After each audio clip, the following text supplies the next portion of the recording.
Après avoir travaillé avec plus de 200 personnes, j'ai identifié 3 règles très simples à suivre qui permettent aux gros mangeurs de se faire plaisir dans leurs assiettes tout en continuant de perdre du gras. Alors la première règle, c'est d'identifier les aliments palatables. Un aliment palatable, c'est un aliment qui est très agréable à manger. En général, ils sont composés de beaucoup de graisse, de beaucoup de glucides, mais aussi de sel, de farine, etc. C'est des aliments qui sont vraiment savoureux et quand on en mange un ou quand on en mange un tout petit peu, on a tendance à avoir cette réaction chimique dans le cerveau de vouloir en manger encore plus, presque à s'en casser le ventre. Un exemple typique, ce serait par exemple la baguette de pain. La texture, la mie du pain, c'est quelque chose qui est assez addictif.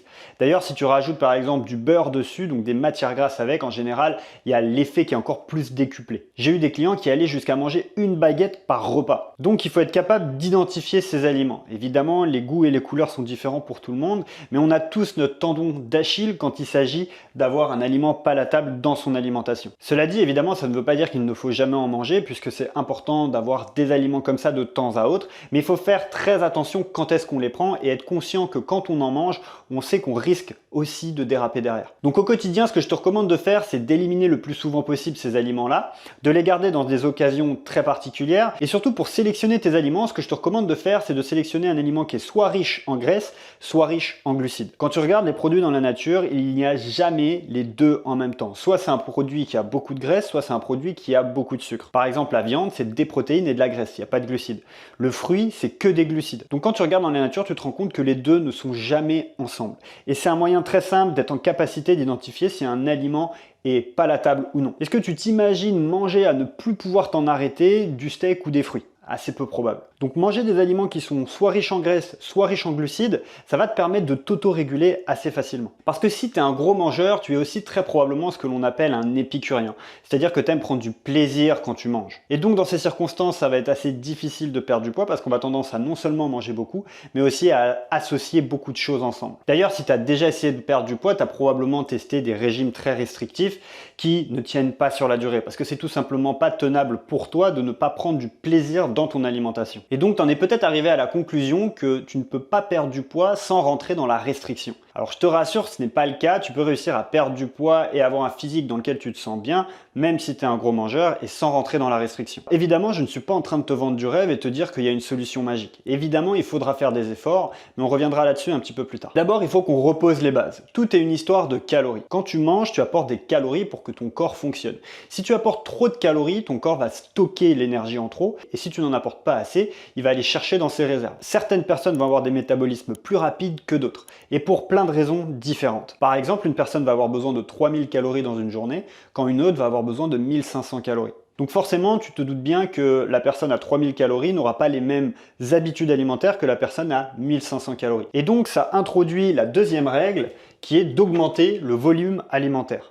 C'est spécialement important pour un gros mangeur parce que si jamais tu as un métabolisme qui consomme moins d'énergie, eh bien forcément tu ne pourras pas te permettre de manger autant de volume alimentaire que quelqu'un qui peut brûler plus de calories. Donc augmenter le volume alimentaire, c'est très important pour un gros mangeur. Et qu'est-ce que j'entends par volume alimentaire? Eh bien j'entends tout simplement de manger des aliments qui prennent de la place dans ton estomac et qui si possible ne sont pas trop denses en calories. Donc par exemple de la viande, ça prend pas mal de place dans l'estomac, ça va demander un certain effort de digestion et pour autant ça apporte pas forcément une quantité hyper importante de calories. Tout dépend si tu prends des viandes très grasses ou pas. Mais évidemment le Graal dans ce domaine, ça va être les légumes puisque ça apporte vraiment un gros volume alimentaire pour très peu de calories. Mais ça peut aussi être le riz, les lentilles, ce genre de choses. Alors évidemment, tu peux rajouter du goût à tout ça avec des épices, de la sauce, ce genre de choses, tant que tu maîtrises les calories que tu rajoutes. Encore une fois, si tu te diriges vers des produits naturels, non transformés, tu te rendras compte que ce volume alimentaire et cette densité calorique, elle sera respectée relativement facilement sans que tu aies besoin d'y penser. Maintenant, j'aimerais pointer du doigt un point important. Imaginons qu'on retourne 15 000 ans en arrière et que les supermarchés n'étaient pas disponibles. Les sources d'aliments denses en calories, il n'y en avait pas tant que ça. Quand on y pense, devait probablement y avoir que la viande et les graines. Sauf que la viande, il fallait la chasser,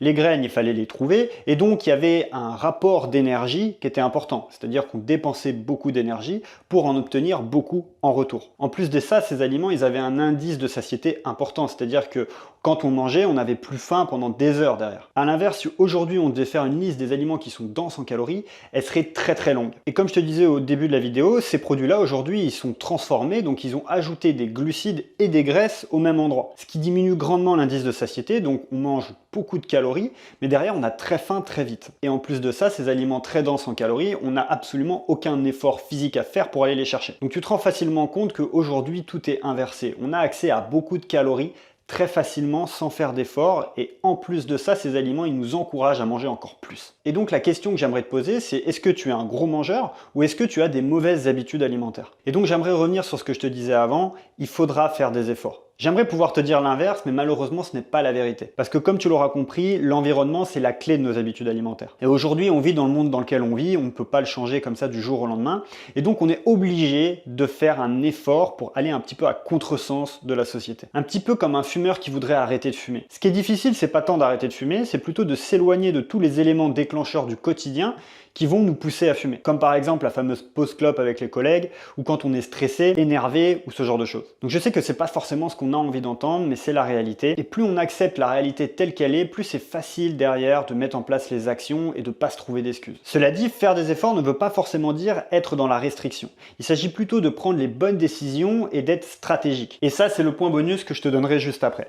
D'abord, on va parler de la troisième règle, qui est simplement d'augmenter les protéines. Alors j'ai fait une vidéo dédiée sur le sujet, je te mets le lien en dessous dans la description. Mais ce qu'il faut comprendre avec les protéines, c'est que ça va rajouter de la satiété, ok? Ça va dire à ton cerveau qu'il aura moins faim tout simplement. Maintenant, j'aimerais qu'on imagine 2 repas. Imagine un repas avec 200 g de steak, 200 g de légumes, 100 g de riz, 45 g de fromage, comme par exemple du camembert, ou ça peut aussi être des fromages moins caloriques, comme la cancoyote, le chèvre frais, ce genre de choses. À ça, on rajoute par exemple 2 carrés de chocolat noir 85%, 150 g de skyr, 20 g de miel et une banane. J'aimerais que tu fasses un mini exercice très rapidement. Combien tu penses que ça fait de calories au total? Et pose-toi une deuxième question. Est-ce que tu penses qu'à la fin de ce repas-là, tu auras encore faim? Et est-ce que tu penses que tu auras pris du plaisir à manger tout ça? Ok, maintenant imaginons un deuxième repas, un McDo classique, menu Maxi Best-of, Big Mac, frites, Coca. Pareil, même exercice, combien est-ce que tu penses que ça fait de calories? Alors je pense qu'on est d'accord, mais après ça, tu auras probablement encore très faim. Donc le premier repas, il fait environ 1200 calories pour 74 g de protéines.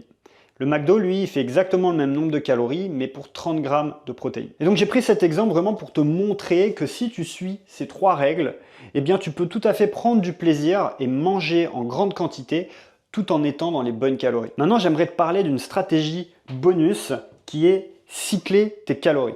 Ici, l'idée, c'est plutôt de la jouer stratégique et c'est extrêmement puissant puisque ça va te permettre de faire littéralement moins d'efforts. Pour que tu comprennes un petit peu mieux l'importance de la stratégie, on va prendre l'exemple de Napoléon. Napoléon, il a réussi à conquérir toute l'Europe, non pas parce qu'il avait l'armée la plus grande, mais parce qu'il était très malin. Et d'ailleurs, si aujourd'hui on parle encore de lui, c'est grâce à son génie en termes de stratégie militaire. Alors, cycler ses calories, c'est quoi? Bien, c'est très simple. Comme je t'ai dit, les maths, elles sont très simples. C'est combien d'énergie rentre, combien d'énergie sort. Sauf que tu n'es pas obligé de prendre tes calories qu'à l'échelle de la journée. Tu peux regarder à l'échelle de la semaine. Donc imaginons une semaine où tu fais des écarts, par exemple le mardi et le vendredi. Donc le mardi, tu te prends un dessert en plus et le vendredi, tu te fais un cheat meal. Donc ça veut dire que tu te fais plaisir, tu te prends par exemple une pizza ou un truc comme ça. Et bien ce que tu vas faire, c'est que tu vas compenser ces calories d'autres jours dans la semaine. Donc par exemple, le lendemain, le mercredi, tu vas retirer un petit peu de calories pour compenser le dessert du mardi. Et pour le cheat meal, ce que tu peux faire, c'est tout simplement un jour de jeûne le dimanche où tu vas manger que des protéines sur cette journée-là pour apporter l'effet de satiété tout en permettant de réduire les calories et donc d'être sur une balance, une moyenne totale de la semaine qui rentre dans ton objectif. Imaginons que ton corps il brûle 2000 calories par jour, ça veut dire qu'à la fin de la semaine, il faut que tu aies mangé moins de 14 000 calories. Si tu as réussi à faire ça, eh bien tu vas perdre du gras. Maintenant, si tu veux réussir à faire ça sans forcément compter tes calories, j'ai une bonne nouvelle pour toi. J'ai fait un guide gratuit que tu peux retrouver sur mon groupe privé. Le lien il est dans la description. Mon groupe privé donc qui est La Forge. Je te laisse rejoindre, tu auras tout disponible là-bas. Donc en appliquant les 3 règles que je t'ai données plus la stratégie du cyclage des calories, eh bien tu peux réussir à avoir le meilleur des deux mondes. Tu peux réussir à perdre du poids tout en continuant de te faire plaisir, en faisant un cheat meal, une pizza par exemple de temps en temps, en prenant un dessert aussi, buvant un petit peu d'alcool. Bref, ça c'est à toi de voir en fonction de ce que tu as envie, mais tu peux vraiment réussir à faire les deux. Évidemment, ça demandera des efforts, mais si tu abordes ça de manière stratégique, eh bien c'est possible. Retiens une chose dans ta réussite pour perdre du poids, c'est pas ce que tu vas faire dans les 3 prochaines semaines qui va vraiment être important, c'est ce que tu arrives à faire sur les 12 prochains mois. Et donc pour tenir 12 mois où tu es en déficit calorique, eh bien il va falloir que tu prennes du plaisir dans ton alimentation, sinon ce ne sera tout simplement pas tenable.